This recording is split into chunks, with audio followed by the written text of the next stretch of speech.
మేడారం మహాజాతరలో విక్రయాలు ఊపందుకున్నాయి. ఈ జాతరకు వచ్చిన భక్తులు అమ్మవార్లకు ఎత్తు బంగారంతో పాటు కోళ్లు మేకలను బలిచ్చి మొక్కులు చెల్లించుకోవడం ఆనవాయితీగా వస్తుంది. ఈ నేపథ్యంలో మేడారంలో గొర్రెలు మేకలు కోళ్ల విక్రయాలు జోరుగా సాగుతున్నాయి. మేడారానికి వచ్చిన భక్తులు వనదేవతల దర్శనం అనంతరం కోళ్లను మేకలను బలిస్తున్నారు. జాతరకు భక్తులు భారీ సంఖ్యలో తరలిరావడంతో కోళ్లు మేకలు విపరీతంగా అమ్ముడుపోతున్నాయి. విక్రయాలు జోరుగా సాగుతుండడంతో వీటి ధరలకు రెక్కలు వచ్చాయి. సాధారణంగా కిలో కోడి ధర 200 రూపాయలు, కిలో చికెన్ ధర 250 అలా పలుకుతుంది. మేడారంలో కిలో బాయిలర్ కోడి ధర 300 నుంచి 350 రూపాయల వరకు విక్రయిస్తున్నారు.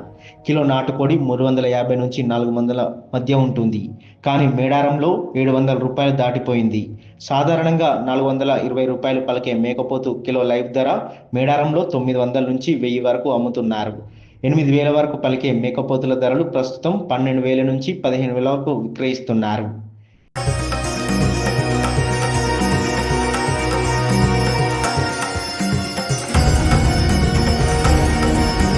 మేడారంలో ఇండ్ల అద్దెలు సైతం భక్తులకు చుక్కలను చూపిస్తున్నాయి.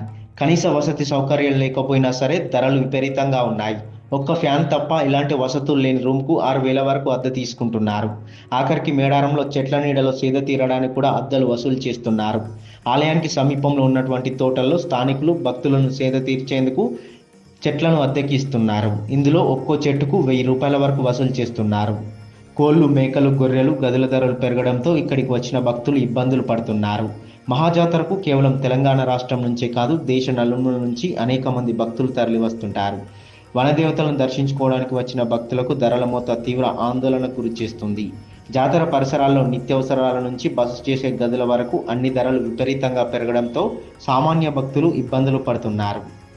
దూర ప్రాంతాల నుంచి వచ్చే భక్తులు తప్పనిసరి పరిస్థితుల్లో స్థానికంగా కొనుగోలు చేయవలసి వస్తుండడంతో వ్యాపారులు సైతం ఈ విధంగా ధరలు పెంచి సొమ్ము చేసుకుంటున్నారు.